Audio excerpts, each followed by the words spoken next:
Dizem que o silêncio pode esconder os maiores gritos da alma. Naquela noite, a escrava foi trancada sozinha no celeiro, sob chuva e medo. Mas o que o coronel ouviu lá dentro mudou tudo. Antes de saber o que aconteceu, me conta aqui nos comentários. De que cidade você está assistindo essa história? E se você gosta de histórias emocionantes e cheias de lições de vida, já se inscreve no canal e ativa o sininho, porque essa vai te tocar fundo no coração. O sol de março de 1887 castigava impiedoso as terras da fazenda Santa Clara, no interior do Vale do Paraíba. As plantações de café se estendiam até onde a vista alcançava, e entre os cafezais, dezenas de escravizados trabalhavam sob o olhar vigilante dos feitores.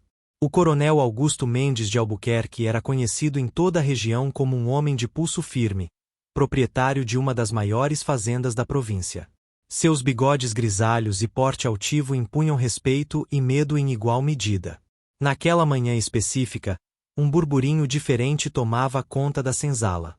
Rosa, uma jovem escravizada de apenas 19 anos, estava grávida de 8 meses. Seu ventre proeminente já dificultava os movimentos, mas isso não a poupava das tarefas diárias. Com a pele negra reluzente de suor e os olhos grandes que ainda guardavam um brilho de esperança, Rosa caminhava lentamente entre os pés de café, colhendo os grãos maduros sob o sol escaldante. A gravidez de Rosa era motivo de conversas sussurradas. Alguns diziam que o pai da criança era um dos filhos do coronel, outros juravam ter visto o próprio senhor saindo da senzala em noites de lua cheia. A verdade era um segredo que Rosa guardava no peito, junto com tantas outras dores que aprenderá a silenciar. Ela sabia que falar demais poderia custar não apenas sua vida, mas também a vida da criança que carregava.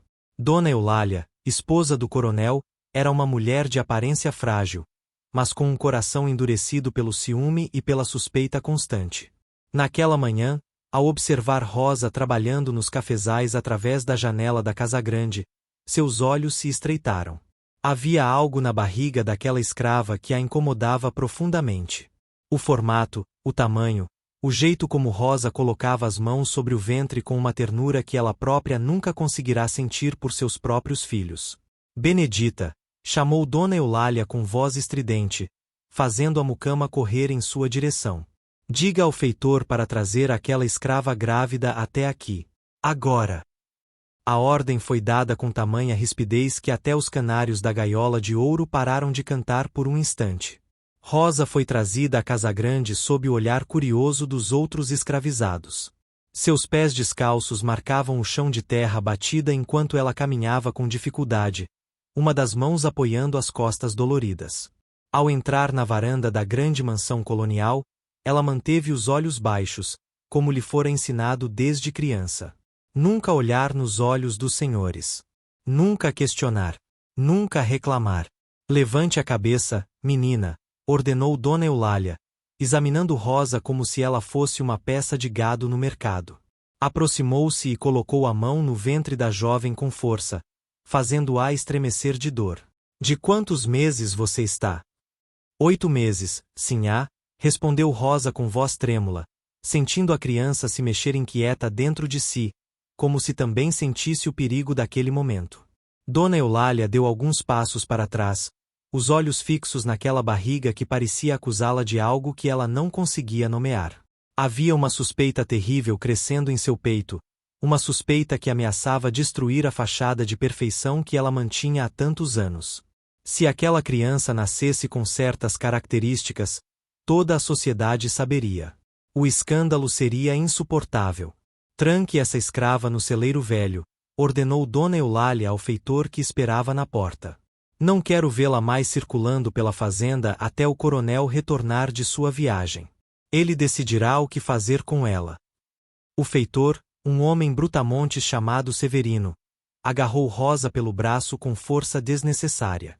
Ela tentou protestar, explicar que estava próxima de dar à luz, que precisava de cuidados, mas suas palavras foram abafadas pelo medo e pela violência com que foi arrastada para o celeiro abandonado nos fundos da propriedade. O celeiro era uma construção antiga de madeira, que não era usada há anos. As tábuas rangiam ao vento, havia buracos no teto por onde a chuva entrava, e o cheiro de mofo impregnava cada canto. Rosa foi empurrada para dentro e ouviu o barulho do cadeado sendo fechado do lado de fora. A escuridão era quase completa, apenas alguns raios de luz entravam pelas frestas das paredes. Sentada no chão de terra, abraçada ao próprio ventre, Rosa começou a chorar silenciosamente.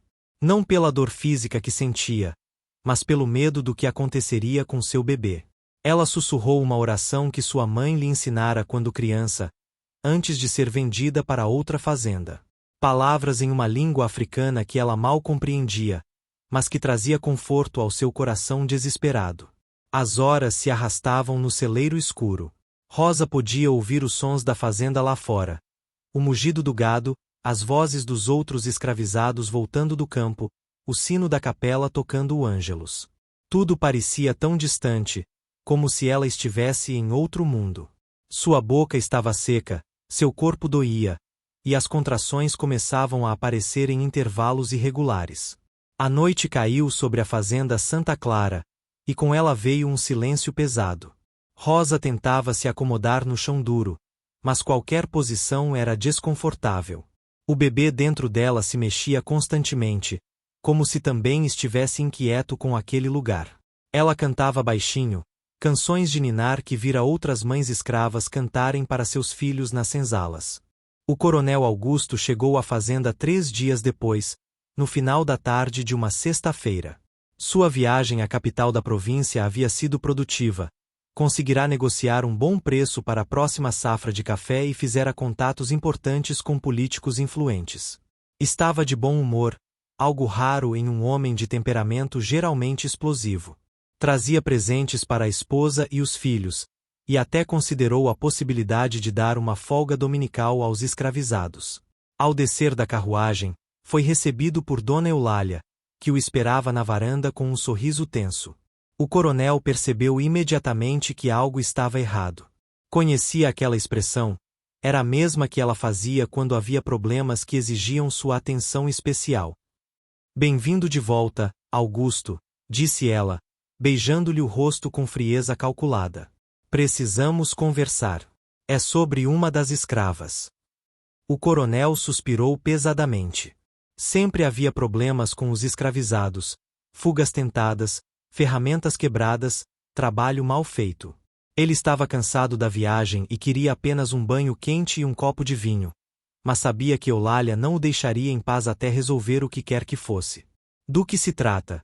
Perguntou ele, tirando o chapéu e entregando-o a um criado. Aquela escrava, a Rosa. Está grávida e eu a tranquei no celeiro velho. Não confio nela andando pela casa.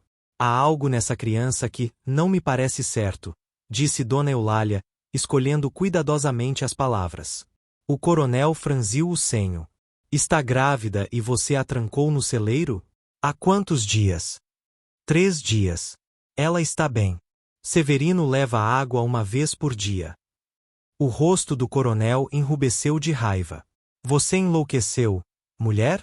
Uma escrava grávida trancada sem comida adequada? Sabe quanto ela vale? E o filho dela nascerá nossa propriedade também. Está jogando dinheiro fora. Para o coronel, como para a maioria dos senhores de escravos daquela época, os escravizados eram principalmente investimentos financeiros. Uma escrava grávida significava mais uma propriedade que poderia ser vendida ou usada no trabalho. Deixá-la morrer ou perder o bebê por maus tratos era, em sua visão pragmática, pura estupidez econômica. Vou até o celeiro agora, disse ele, já se dirigindo para as escadas da varanda. Augusto, espere. Dona Eulália o segurou pelo braço. Essa criança, eu suspeito que possa ser, você entende o que estou dizendo. O coronel entendeu perfeitamente. As insinuações de sua esposa eram claras. Ela suspeitava que ele ou um de seus filhos fosse o pai da criança que Rosa carregava. Ele se desvencilhou do aperto da esposa com irritação. Suas suspeitas não pagam as contas desta fazenda, Eulália. Vou verificar o estado da escrava. O coronel caminhou com passos largos em direção ao celeiro, seguido pelo feitor Severino que acabará de ser convocado. O sol já se punha no horizonte, tingindo o céu de tons alaranjados e vermelhos. As sombras se alongavam pelo terreiro da fazenda, criando formas sinistras entre os edifícios. Ao se aproximar do celeiro, o coronel parou subitamente. Havia um som vindo de dentro daquela construção velha. Um som que ele não esperava ouvir. Não eram gemidos de dor ou súplicas por libertação. Era uma voz, a voz de Rosa, cantando. A canção era diferente de tudo que ele já havia escutado. Não era um dos hinos católicos que os escravizados eram forçados a cantar na capela da fazenda. Não era uma das toadas de trabalho que ecoavam pelos cafezais. Era algo ancestral, profundo, carregado de uma emoção que atravessava as paredes de madeira velha e chegava até seu coração endurecido. O coronel fez um sinal para Severino parar e ficou ali, parado na penumbra do entardecer, apenas ouvindo. As palavras eram em uma língua que ele não compreendia, mas a melodia carregava algo que transcendia o idioma. Havia dor naquela voz, mas também havia esperança. Havia medo, mas também havia um amor tão intenso que parecia fazer o ar vibrar. Rosa cantava para o bebê em seu ventre. Cantava as canções que sua mãe cantara para ela, e que a mãe de sua mãe cantara antes disso. Canções que atravessavam o oceano, que sobreviviam aos horrores do navio negreiro, que resistiam aos açoites e ao trabalho forçado. Canções que eram a única herança que ela tinha para dar ao filho que estava prestes a nascer. De onde ela tirou essa canção? Murmurou o coronel, mais para si mesmo do que para Severino. Deve ser alguma coisa dos preto velho. Senhor. Eles têm essas cantoria estranha, respondeu o feitor com desdém. Mas o coronel não estava ouvindo Severino. Ele estava ouvindo Rosa, e pela primeira vez em muitos anos, estava ouvindo verdadeiramente outro ser humano.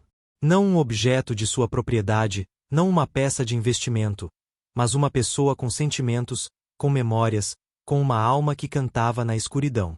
O coronel Augusto permaneceu imóvel por longos minutos, enquanto a voz de Rosa continuava a preencher o ar da tarde. Havia algo naquela canção que o transportava para um lugar distante de sua própria memória, um lugar que ele havia enterrado sob camadas de pragmatismo e crueldade necessária para manter seu império de café. Ele se lembrou de sua própria mãe, Dona Clemência, que morrera quando ele tinha apenas 12 anos. Lembrou-se de como ela costumava cantar para ele quando criança, nos raros momentos em que seu pai, um senhor de escravos ainda mais severo, estava ausente. A voz de sua mãe tinha aquela mesma qualidade comovente, aquela mesma capacidade de fazer o tempo parar. Abra o celeiro, ordenou o coronel, sua voz saindo mais rouca do que pretendia. Severino hesitou por um momento, surpreso com a súbita mudança no tom de seu patrão. Senhor? A sinhá disse que... Eu sei muito bem o que minha esposa disse. Abra este celeiro agora, ou será você quem passará a noite trancado aqui dentro. Trovejou o coronel, recuperando sua autoridade habitual. O feitor apressou-se em tirar a grossa corrente que prendia a porta do celeiro. O cadeado estava enferrujado e resistiu por alguns segundos antes de ceder. Quando a porta foi finalmente aberta, uma lufada de ar abafado e carregado saiu de dentro, fazendo o coronel dar um passo atrás. A canção de Rosa havia cessado no momento em que ouvirá os sons do lado de fora. Agora, ela estava encolhida em um canto do celeiro, os braços protetores sobre o ventre, os olhos arregalados de medo. Sua pele estava coberta de poeira e sujeira, o vestido rasgado em alguns lugares. Mesmo na penumbra, era possível ver que ela estava em uma condição deplorável. O coronel pegou a lamparina das mãos de Severino e entrou no celeiro. A luz amarelada revelou a extensão das condições em que Rosa havia sido mantida. Não havia água fresca, apenas um balde vazio tombado em um canto. Não havia comida, a não ser alguns restos de pão duro que aparentemente haviam sido jogados no chão. Não havia nem mesmo uma esteira ou um cobertor. Meu Deus! Murmurou o coronel, e pela primeira vez em décadas, havia algo parecido com vergonha em sua voz. Rosa o observava com terror. Ela conhecia os homens brancos e seu poder absoluto. Sabia que eles podiam dar vida ou morte com um simples acenar de cabeça. Preparou-se para o pior. Talvez ele tivesse vindo para se livrar dela definitivamente, para eliminar a evidência viva que crescia em seu ventre. Como você se chama? Perguntou o coronel, embora soubesse perfeitamente qual era o nome dela. Mas naquele momento, perguntar parecia a coisa certa a fazer. Rosa, senhor, ela respondeu com voz fraca, mal audível. Você está com fome, Rosa? A pergunta a pegou desprevenida.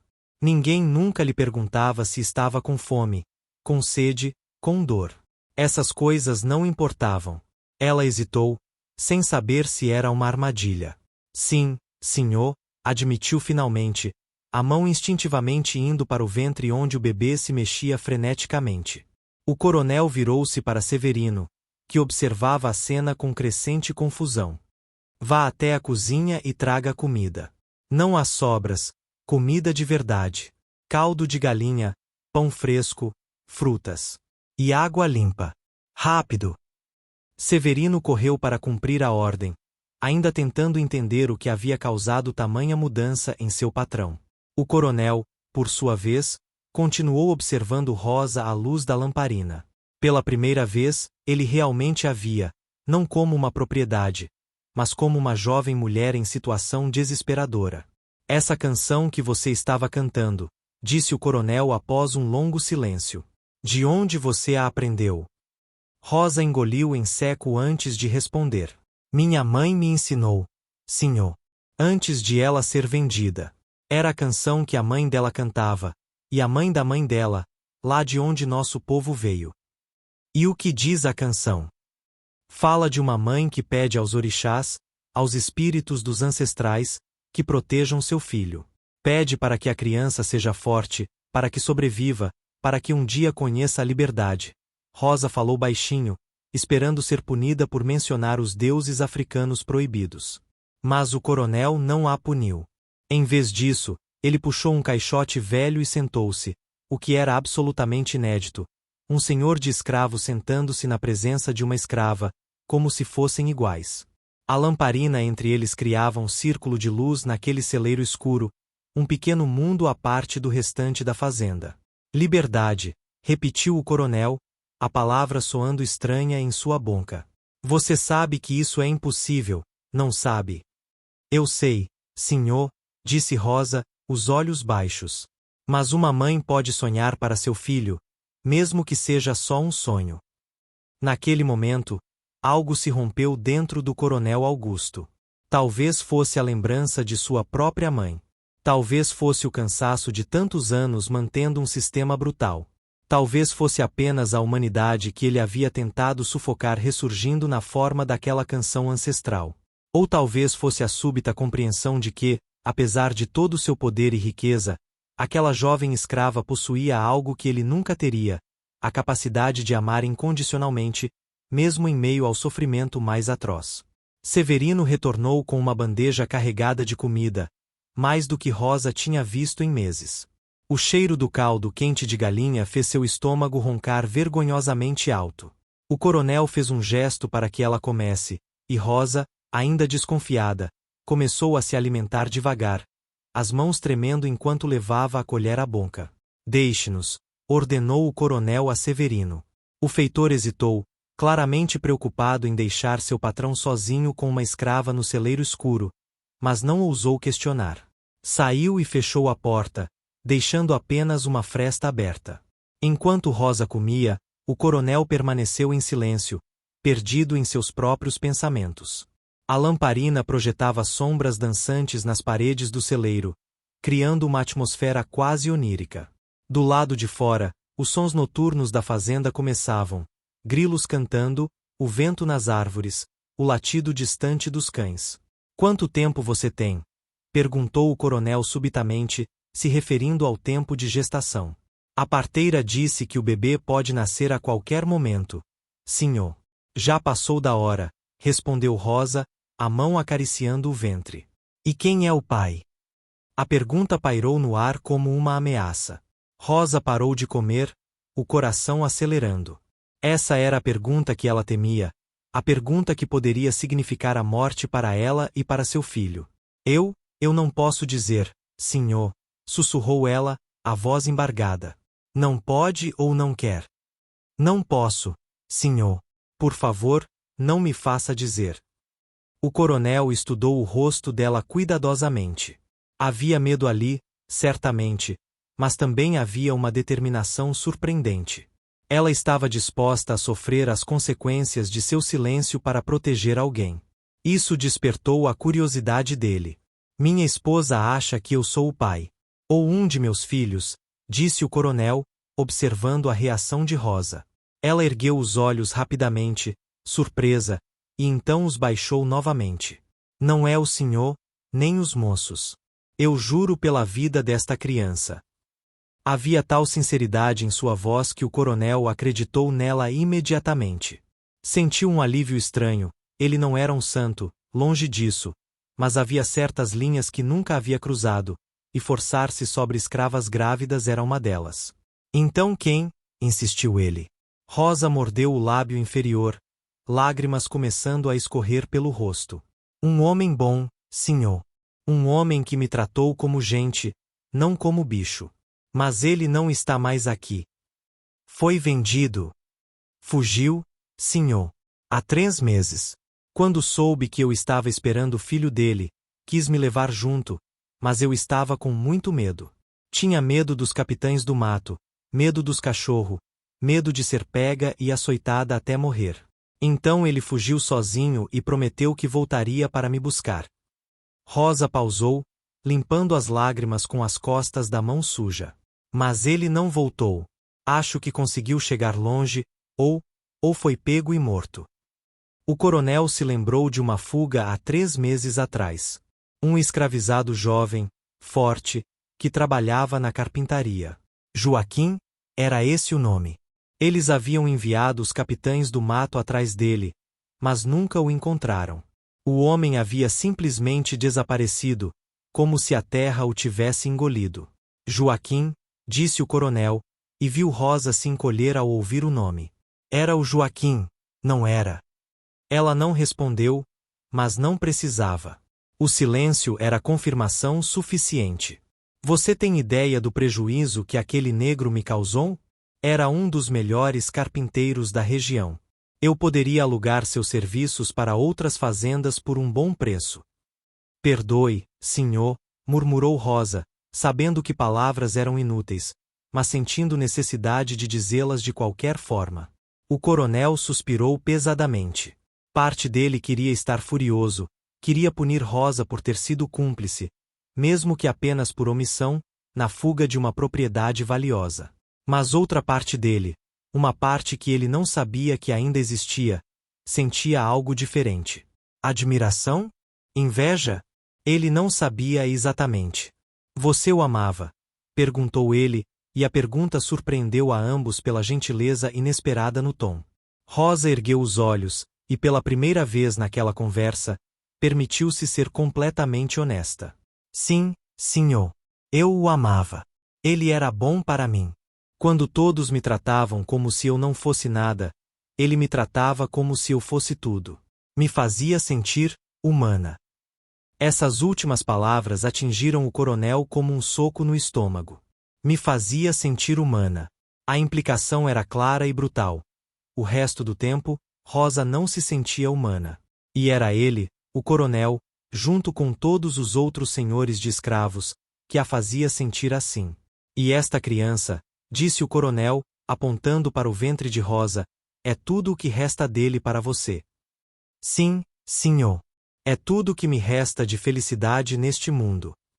Naquele momento, um gemido de dor escapou dos lábios de Rosa. Ela se curvou, as mãos apertando o ventre. O coronel se levantou alarmado. O que foi? É o bebê. Acho que sim, senhor. As dores estão ficando mais fortes. Rosa ofegava, o rosto contorcido em agonia. O coronel correu até a porta e gritou por Severino. Busque a parteira. Rápido! E diga para prepararem o quarto dos fundos da casa. Esta mulher vai dar à luz hoje à noite. A movimentação na fazenda Santa Clara naquela noite foi extraordinária. Escravizados que já se preparavam para dormir foram convocados para ajudar. A parteira, tia Benedita, uma escrava idosa que já havia trazido ao mundo dezenas de crianças na fazenda, foi acordada de seu sono e conduzida às pressas para a casa grande. Dona Eulália assistia a tudo da janela de seu quarto com crescente incredulidade e raiva. Ver o marido pessoalmente carregando aquela escrava grávida para dentro da casa, colocando-a no quarto de hóspedes, um quarto que recebia visitantes importantes, não escravos, era uma afronta que ela mal conseguia processar. O que você pensa que está fazendo, Augusto? Ela confrontou o marido no corredor, a voz sibilante para não acordar os filhos. Você enlouqueceu? Uma escrava nos aposentos de hóspedes. Salve suas reclamações para amanhã, Eulália. Agora tenho assuntos mais importantes, disse o coronel, afastando-a de seu caminho. Rosa foi colocada na cama limpa, com lençóis brancos que ela nunca havia tocado antes. A maciez do colchão era tão estranha que quase lhe causava desconforto. Ela estava acostumada ao chão duro da senzala. Tia Benedita examinou-a rapidamente, suas mãos experientes apalpando o ventre. O menino tá encaixado, senhor, informou ela ao coronel que esperava na porta. Mas a menina tá fraca. Passou muita necessidade esses dias. Vai ser parto difícil.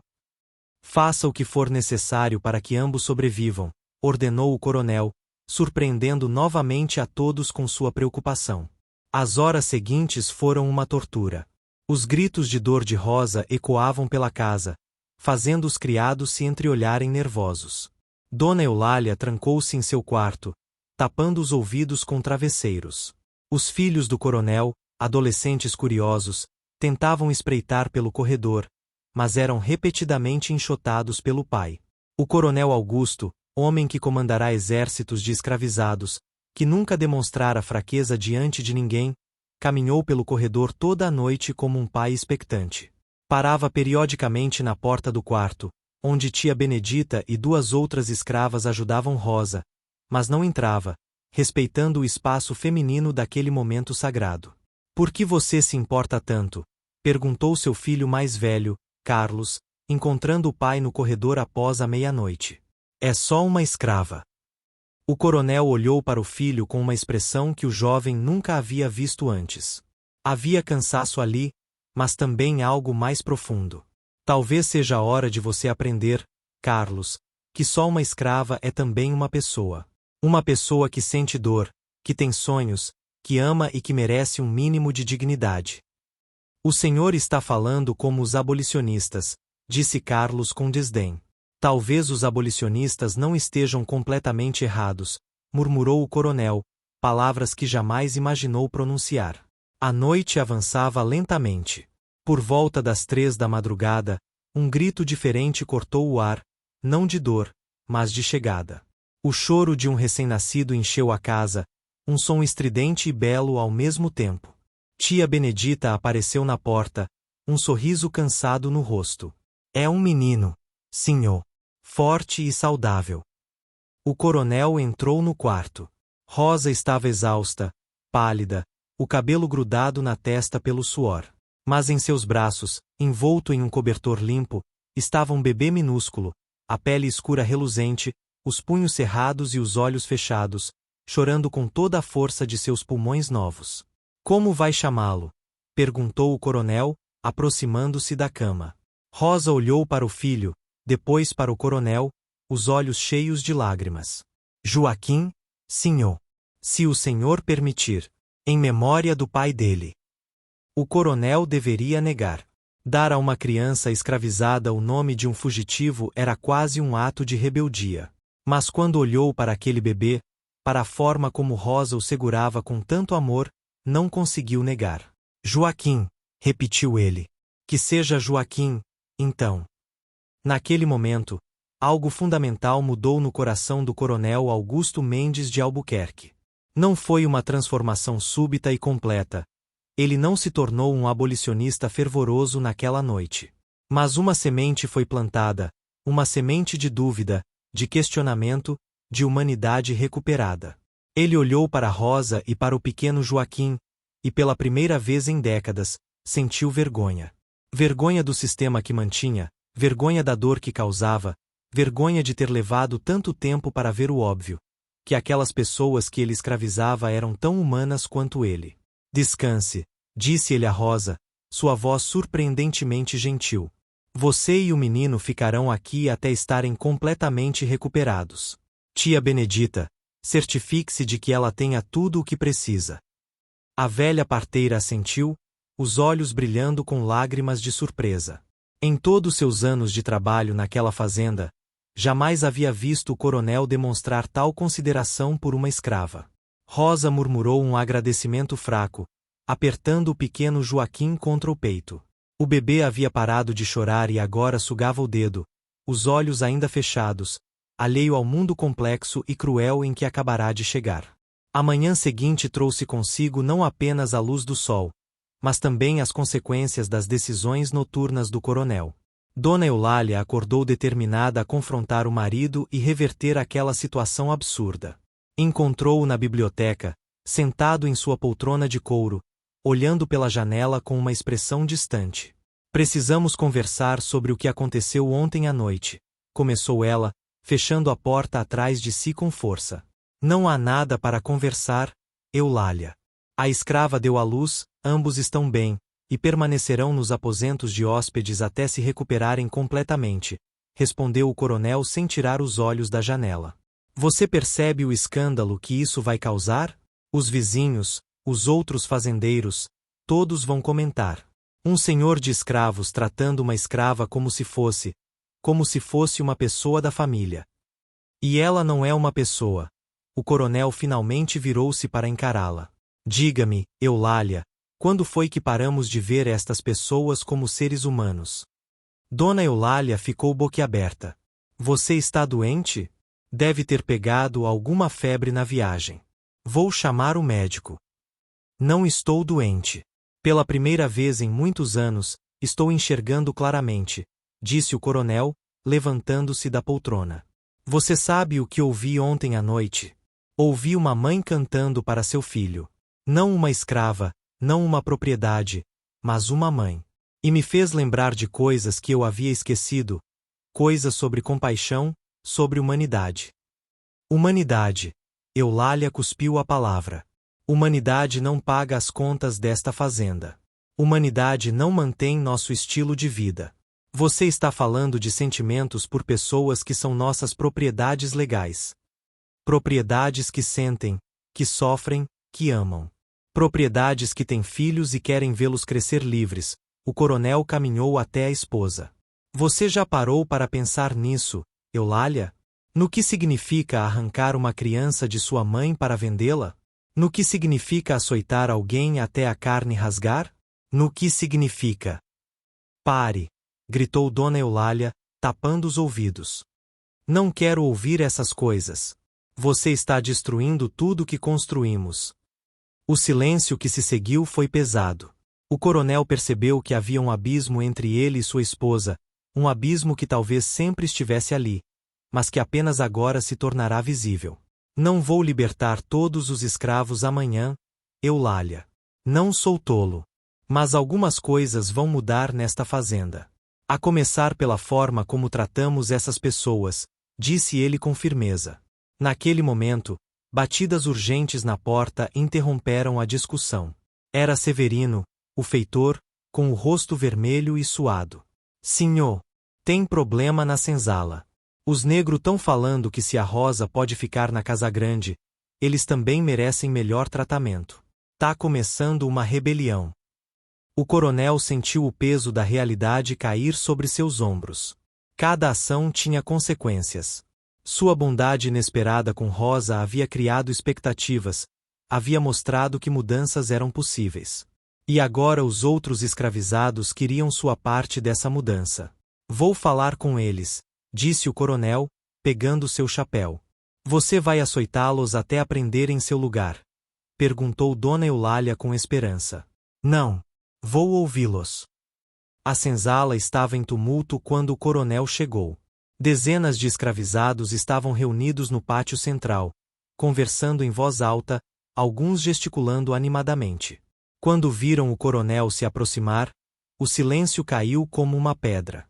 Ouvi dizer que vocês querem falar comigo, disse o coronel, sua voz firme mas não ameaçadora. Então falem. Quem será o porta-voz? Um homem de meia idade, chamado Tomás, deu um passo à frente. Era um dos escravizados mais antigos da fazenda, respeitado pelos demais. Seus olhos encontraram os do coronel com uma mistura de coragem e medo. Senhor, nós viu o que o senhor fez pela Rosa. Trouxe ela para Casa Grande, deu comida boa, cuidado. E nós ficamos pensando, por que só ela? Nós também trabalha duro, nós também tem família, nós também adoece e precisa de cuidado. O coronel ouviu em silêncio. Outros escravizados começaram a falar, as vozes se sobrepondo. Minha filha tá doente há uma semana e ninguém chamou o médico. A comida que nós recebe mal dá para sustentar o corpo.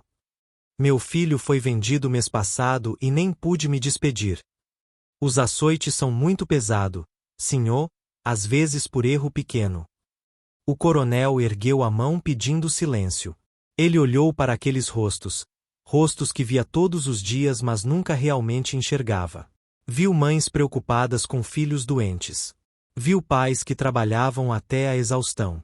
Viu jovens cujos olhos já haviam perdido a esperança. Viu idosos curvados pelo peso de uma vida inteira de sofrimento. Vocês têm razão, disse ele, e o choque se espalhou pela multidão. Um senhor de escravos admitindo que escravizados tinham razão era algo inédito. Vocês trabalham como animais e são tratados pior ainda. E isso vai mudar. Murmúrios de surpresa e desconfiança se espalharam. Será que era uma armadilha? Não posso prometer liberdade imediata. As leis não permitem. Mas posso prometer que, a partir de hoje, nesta fazenda haverá mudanças. Médico será chamado quando houver doença. A alimentação será melhorada. Os castigos serão apenas para faltas graves, não por qualquer erro pequeno. E nenhum filho será separado de sua mãe antes de completar 12 anos. Eram promessas modestas, longe de serem suficientes, mas para aquelas pessoas que viviam em desespero constante, eram como raios de luz atravessando a escuridão. E há mais uma coisa, continuou o coronel. Rosa e seu filho, Joaquim, serão alforriados. Receberão sua liberdade em documento legal. Desta vez, o silêncio foi absoluto. Libertar escravos voluntariamente era algo que simplesmente não acontecia naquela região, naquela época. As semanas seguintes foram turbulentas na fazenda Santa Clara. O coronel Augusto começou a implementar as mudanças prometidas, enfrentando resistência não apenas de sua esposa e dos fazendeiros vizinhos, mas também de alguns de seus próprios filhos e do feitor Severino. Pai, isso é loucura, gritou Carlos uma noite durante o jantar. Os escravos estão ficando preguiçosos. Sabem que não serão mais punidos severamente e aproveitam-se disso. Eles não estão preguiçosos, Carlos. Estão trabalhando como seres humanos, não como máquinas, respondeu o coronel calmamente. E qual a diferença? São escravos. Essa é a função deles. O coronel colocou os talheres com força na mesa, fazendo todos se assustarem. A diferença, meu filho, é que um dia você herdará esta fazenda. E quando esse dia chegar, a escravidão já não existirá mais no Brasil. Você precisará saber como lidar com trabalhadores livres, não com escravos. O que estou fazendo agora é preparar todos nós para esse futuro inevitável. Dona Eulália, que havia permanecido em silêncio tenso durante toda a refeição, finalmente falou. E se esse futuro nunca chegar? E se a abolição for adiada por décadas? Você terá destruído nossa fazenda por nada. Então terei pelo menos vivido meus últimos anos sabendo que tratei pessoas com dignidade. E isso, Eulália, vale mais do que todo o café deste vale. As mudanças na fazenda eram visíveis. As rações de comida foram aumentadas. Um médico passou a visitar semanalmente a senzala. Os castigos físicos diminuíram drasticamente, e quando ocorriam, eram proporcionais à falta cometida. As jornadas de trabalho, embora ainda longas, passaram a incluir intervalos para descanso e água fresca. Mas nem tudo era positivo. Alguns escravizados, desconfiados das mudanças súbitas, acreditavam que era uma armadilha. Outros, vendo a oportunidade, tentavam fugir, acreditando que a vigilância mais relaxada facilitaria a fuga. Uma manhã, o coronel foi informado de que 3 escravos haviam tentado fugir durante a noite. Foram capturados pelos capitães do mato antes de chegarem muito longe. No passado, eles teriam sido açoitados publicamente como exemplo.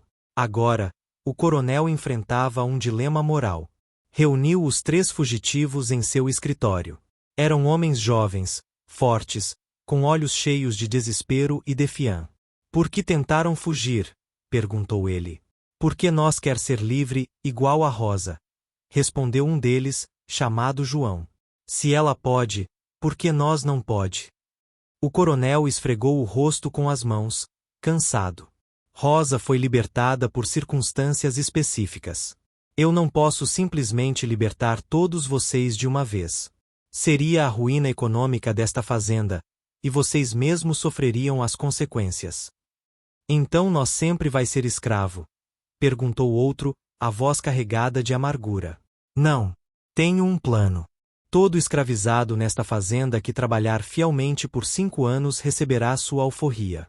É um compromisso que estou fazendo oficialmente. Mais ainda, começarei a pagar um pequeno salário a cada um de vocês. Não muito, não posso, mas algo que vocês possam guardar para quando forem livres. A proposta era radical para a época. Pagar salários a escravos era inédito na região. Mas o coronel estava determinado. E quanto a nós? A gente que tentou fugir? Perguntou João. Vocês trabalharão 6 anos em vez de 5. É uma punição, sim, mas justa. E nada de açoite desta vez.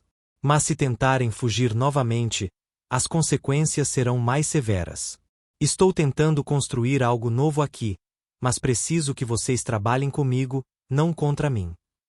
Os 3 homens se entreolharam, processando a oferta. Não era liberdade imediata, mas era esperança. Era uma luz no fim do túnel onde antes só havia escuridão eterna. Enquanto isso, nas senzalas, a notícia da promessa do coronel se espalhou como fogo. 5 anos para a liberdade. Para alguns, parecia uma eternidade. Para outros, especialmente os mais velhos que nunca sonharam com liberdade, era um milagre inimaginável. Será que é verdade, tia Benedita? Perguntavam os mais jovens à velha parteira, que se tornará uma espécie de sábia da comunidade. Só o tempo dirá, meus filhos. Mas uma coisa eu sei. O coronel mudou. Não sei se é mudança de coração verdadeira ou se é medo da abolição que vem chegando, mas mudou. E nós tem que aproveitar isso. Em seu quarto na Casa Grande, Rosa observava tudo de uma posição única, não mais escrava, mas também não completamente livre para ir embora. O coronel havia oferecido que ela ficasse até a chegada de Joaquim, o pai de seu filho, que havia sido contatado no quilombo. O pequeno Joaquim crescia forte e saudável. Seus olhos haviam se aberto, revelando um brilho intenso e curioso. Rosa passava horas cantando para ele, as mesmas canções ancestrais que havia cantado no celeiro naquela noite fatídica. Mas agora, havia algo diferente nas canções, não eram mais apenas súplicas de proteção, mas também cantos de gratidão e esperança. 3 semanas após o nascimento do bebê, em uma tarde nublada de maio, um homem negro, alto e de ombros largos, chegou aos portões da fazenda Santa Clara. Vestia roupas simples mas limpas, e carregava uma pequena mochila nas costas. Seus olhos varriram a propriedade com uma mistura de medo e determinação. Era Joaquim. A notícia de sua chegada se espalhou rapidamente pela fazenda. Escravizados pararam seu trabalho para olhar, sussurrando entre si. Um fugitivo retornando voluntariamente? Era algo sem precedentes. O feitor Severino quis prendê-lo imediatamente, mas foi impedido pelo coronel. Deixe-o passar. Ele veio em paz, ordenou o coronel.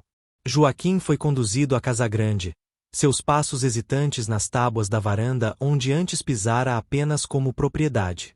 Agora, tecnicamente, era um homem livre do quilombo, visitando de livre vontade. Rosa estava na sala de estar, o bebê em seus braços, quando Joaquim entrou. O tempo pareceu parar. Seus olhos se encontraram através do cômodo, e em um instante, 3 meses de separação, medo e incerteza se dissolveram. Rosa, A voz dele saiu rouca, emocionada. Joaquim. Ela mal conseguia falar, as lágrimas já escorrendo. Ele cruzou a sala em 3 passadas largas e abraçou Rosa e o bebê, os 3 formando um círculo perfeito de amor e reencontro. O coronel, observando da porta, sentiu um nó na garganta. Aquilo era o que ele havia destruído tantas vezes: famílias separadas, amores desfeitos, vidas despedaçadas. Este é nosso filho, disse Rosa, afastando-se ligeiramente para que Joaquim pudesse ver melhor o bebê. Dei o seu nome a ele. Joaquim filho.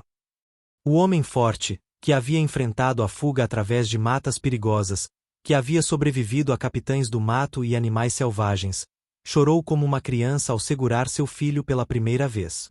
Suas mãos grandes e calejadas seguravam o bebê com uma delicadeza infinita. Ele é perfeito, sussurrou Joaquim. Perfeito como a mãe. O coronel tossiu discretamente, lembrando-os de sua presença. Joaquim, você está ciente de que Rosa e a criança são livres agora? Sim, senhor. Foi por isso que vim. Para buscá-los, respondeu Joaquim, ainda sem tirar os olhos do filho. E para onde pretendem ir? De volta ao quilombo, senhor. Lá nós temos uma comunidade, uma vida. Não é muito, mas é livre. O coronel assentiu lentamente. Parte dele queria oferecer que ficassem, que Joaquim trabalhasse na fazenda como homem livre e assalariado. Mas sabia que seria egoísmo de sua parte. Eles mereciam escolher seu próprio caminho. Compreendo. Providenciarei mantimentos para a viagem e um cavalo. Não é seguro atravessar essas terras a pé com um recém-nascido. A generosidade surpreendeu Joaquim. Por quê, senhor? Por que está fazendo tudo isso? Eu fugi do senhor, causei prejuízo. O senhor devia me querer morto. O coronel se aproximou e colocou a mão no ombro de Joaquim. Porque ouvi sua mulher cantar. E aquela canção me ensinou algo que eu havia esquecido, que vocês são tão humanos quanto eu. Que merecem amor, família, liberdade. E porque, Joaquim, estou tentando, mesmo que tardiamente, ser um homem melhor do que fui. Naquela noite, foi preparada uma pequena celebração na cozinha da Casa Grande, algo impensável semanas atrás. Rosa, Joaquim, tia Benedita e alguns outros escravizados de confiança se reuniram para festejar a reunião da família. Havia comida simples mas farta, e pela primeira vez em muitos anos, risadas genuínas ecoaram pelas paredes daquela casa construída sobre tanto sofrimento. O coronel passou por ali brevemente, apenas para observar. Viu Joaquim segurando seu filho, viu Rosa sorrindo de uma forma que ele nunca a vira sorrir, viu esperança nos olhos de pessoas que haviam vivido sem ela por tanto tempo. Augusto, Dona Eulália apareceu atrás dele, sua voz mais suave do que havia estado em semanas. Você realmente acredita que isso faz diferença? Libertar uma escrava e seu filho, tratar os outros um pouco melhor? Isso não desfaz décadas de crueldade, ele completou.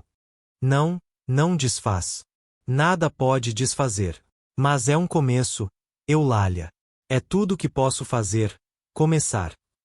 Ela suspirou profundamente. Os vizinhos nos evitam. Nossas filhas estão tendo dificuldade em encontrar pretendentes porque você ficou conhecido como o senhor abolicionista. Nossos filhos nos questionam constantemente. Você percebe o preço que estamos pagando? Percebo. E ainda assim, quando olho para aquela família reunida ali, acredito que vale a pena. Na manhã seguinte, Rosa, Joaquim e o pequeno Joaquim filho se preparavam para partir. O coronel providenciou não apenas um cavalo, mas uma carroça pequena com mantimentos suficientes para semanas. Farinha, carne seca, feijão, café, açúcar e até algumas roupas para o bebê. Isso é demais, senhor, disse Joaquim, examinando a carroça carregada. É o mínimo que posso fazer. E Joaquim, o coronel hesitou antes de continuar. Se as coisas ficarem difíceis no quilombo, se houver doença ou fome, voltem. Não como escravos, mas como pessoas que precisam de ajuda. Minhas portas estarão abertas. Era uma oferta extraordinária, e Joaquim a reconheceu como tal. Obrigado, senhor. O senhor é um homem bom. Não, não sou. Mas estou tentando ser. Rosa, com o bebê embrulhado em um cobertor macio, aproximou-se do coronel. Senhor Augusto, nunca vou esquecer o que o senhor fez. Salvou minha vida e a vida do meu filho. E mudou meu coração. Me ensinou que até nas pessoas mais duras pode existir bondade esperando para brotar. O coronel sentiu lágrimas ameaçando cair, mas piscou rapidamente para afastá-las. Vá em paz, Rosa. E continue cantando para seu filho. Aquelas canções, elas têm poder. Poder de transformar corações de pedra. A carroça partiu pela estrada de terra, levantando poeira sob o sol da manhã. O coronel ficou observando até que ela desaparecesse completamente no horizonte. Atrás dele, reunidos no terreiro, dezenas de escravizados também assistiam, seus olhos fixos naquela carroça que levava não apenas 3 pessoas, mas também a esperança de que a liberdade era possível. 5 anos, murmurou um deles. Só mais 5 anos. 5 anos, repetiu outro, e a palavra se espalhou como uma oração entre eles. Os meses seguintes trouxeram mudanças graduais mas significativas à fazenda Santa Clara. O coronel Augusto implementou seu sistema de alforria programada, documentando oficialmente que todo escravizado que trabalhasse fielmente por 5 anos receberia sua liberdade. Começou também a pagar pequenos salários, causando escândalo entre os fazendeiros vizinhos. Você vai à falência em 2 anos, previu o coronel Barros durante uma reunião tensa na cidade. E quando isso acontecer, não espere que nós compremos suas terras. Estão contaminadas por suas ideias abolicionistas. Mas o coronel não foi à falência. Curiosamente, a produtividade da fazenda aumentou. Escravizados que agora tinham esperança de liberdade e recebiam tratamento minimamente humano trabalhavam com mais vontade. As fugas diminuíram drasticamente. A atmosfera geral da fazenda mudou de desespero silencioso para uma expectativa cautelosa. Notícias da fazenda Santa Clara se espalharam além da região. Abolicionistas nas cidades grandes começaram a citar o coronel como exemplo de que a transição do trabalho escravo para o trabalho livre era possível. Jornais publicaram artigos sobre o fazendeiro que mudou de coração. Alguns eram elogiosos, outros sarcásticos, mas todos reconheciam que algo incomum estava acontecendo naquela fazenda do Vale do Paraíba. Em 1888, quando a Lei Áurea foi finalmente assinada, abolindo completamente a escravidão no Brasil, o coronel Augusto estava preparado. Diferente de muitos fazendeiros que viram sua força de trabalho desaparecer da noite para o dia, ele já tinha um sistema estabelecido. Muitos de seus ex-escravizados escolheram permanecer, agora como trabalhadores assalariados, porque sabiam que ali seriam tratados com dignidade. Dona Eulália nunca aceitou completamente as mudanças, mas aprendeu a conviver com elas. Seus filhos tiveram destinos variados. Carlos manteve a dureza do pai antigo e acabou administrando uma fazenda menor em outra região, onde tentou, sem sucesso, manter o antigo sistema de exploração brutal. O filho mais novo, Pedro, abraçou as ideias do pai transformado e se tornou advogado, defendendo direitos de ex-escravizados. Anos depois, em 1895, um visitante inesperado chegou à fazenda Santa Clara. Era um jovem de pele escura, olhos brilhantes e inteligentes, vestido com roupas simples mas dignas. Tinha cerca de 8 anos de idade e segurava firmemente a mão de uma mulher, Rosa. O coronel, agora com cabelos completamente brancos e andar mais lento devido aos anos, estava na varanda quando os viu se aproximar. Seu coração reconheceu Rosa antes mesmo que sua mente processasse a informação. Rosa, chamou ele, descendo as escadas com dificuldade. É realmente você? Sim, senhor Augusto. Trouxe alguém para conhecê-lo. Rosa sorriu, empurrando gentilmente o menino à frente. Este é Joaquim. Meu filho. Você o conheceu quando ele tinha apenas dias de vida. O coronel olhou para o menino, vendo nele traços do pai que fugira anos atrás, mas também algo da mãe. Aqueles olhos que, apesar de todas as dificuldades, ainda guardavam esperança. Meu pai morreu há 2 anos, disse o menino com voz clara, sem medo. Mas antes de morrer, fez minha mãe prometer que um dia me traria aqui. Disse que eu precisava conhecer o homem que nos deu liberdade. Seu pai era um homem bom, disse o coronel, a voz embargada. E corajoso. Minha mãe me contou tudo, senhor. Contou sobre a noite no celeiro, sobre a canção, sobre como o senhor mudou. Disse que o senhor provou que pessoas podem mudar, não importa quanto mal tenham feito antes. O coronel ajoelhou-se com dificuldade para ficar na altura do menino. E você, jovem Joaquim, o que está fazendo da sua liberdade? Estou estudando, senhor. Tenho uma escola para crianças negras na cidade, e eu aprendo a ler e escrever. Minha mãe diz que educação é a verdadeira liberdade. Sua mãe é sábia, disse o coronel, olhando para Rosa com respeito profundo. Muito mais sábia do que eu jamais fui. Rosa se aproximou. Senhor Augusto, vim também agradecer. Não apenas pela liberdade que o Senhor nos deu, mas por ter começado algo maior. Soube que muitos dos trabalhadores aqui na fazenda conseguiram comprar suas próprias terras com o dinheiro que juntaram. Que seus filhos estão indo para escolas. Isso é o seu legado. Não, corrigiu o coronel, levantando-se lentamente. O legado é de vocês. Vocês que sobreviveram, que mantiveram a humanidade em meio à desumanidade, que nunca desistiram de sonhar com liberdade. Eu apenas abri meus ouvidos para escutar. E meu coração para sentir. A canção, disse Rosa suavemente. Aquela canção que cantei no celeiro. O senhor ainda se lembra? Lembro-me de cada nota.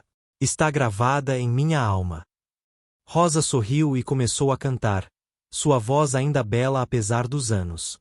Era a mesma canção ancestral, as mesmas palavras em língua africana, a mesma melodia que atravessara o oceano e as gerações. Mas agora havia uma diferença. Não era mais uma súplica desesperada de uma mãe aprisionada. Era um canto de vitória, de sobrevivência, de esperança realizada. O pequeno Joaquim juntou sua voz à da mãe, e o coronel ficou ali, na varanda da casa grande que testemunhara tanta dor, ouvindo aquela canção que mudará o curso de tantas vidas. Trabalhadores da fazenda, ex-escravizados que agora eram homens e mulheres livres, foram se aproximando. Tia Benedita, agora muito idosa mas ainda viva, veio cambaleando apoiada em uma bengala. Tomás, o porta-voz daquele dia fatídico anos atrás, chegou com sua família, esposa e 3 filhos, todos livres desde o nascimento. Um por um, eles começaram a cantar também. Algumas eram as canções que Rosa cântara, outras eram diferentes, memórias ancestrais de povos distintos da África, trazidas pelos navios negreiros mas nunca completamente apagadas. A varanda da fazenda Santa Clara se encheu de vozes, de histórias, de dor transformada em resistência, de sofrimento transformado em força. O coronel Augusto, aquele homem que anos atrás acreditava que escravizados eram meramente propriedades, chorou abertamente. Chorou pelas vidas que destruíra antes de mudar. Chorou pela dor que causará. Mas também chorou de gratidão. Gratidão por ter tido a chance de mudar, por ter escutado aquela canção, por ter permitido que seu coração de pedra se transformasse em carne. Obrigado, sussurrou ele, não ficando claro se falava com Rosa, com todos ali presentes, ou com alguma força maior que permitirá sua redenção. Naquela tarde, enquanto o sol se punha sobre os cafezais do Vale do Paraíba, tingindo o céu de dourado e púrpura, algo mágico aconteceu. Barreiras que pareciam intransponíveis foram momentaneamente dissolvidas. Ex-senhores e ex-escravizados, agora apenas seres humanos, compartilharam músicas, histórias e lágrimas.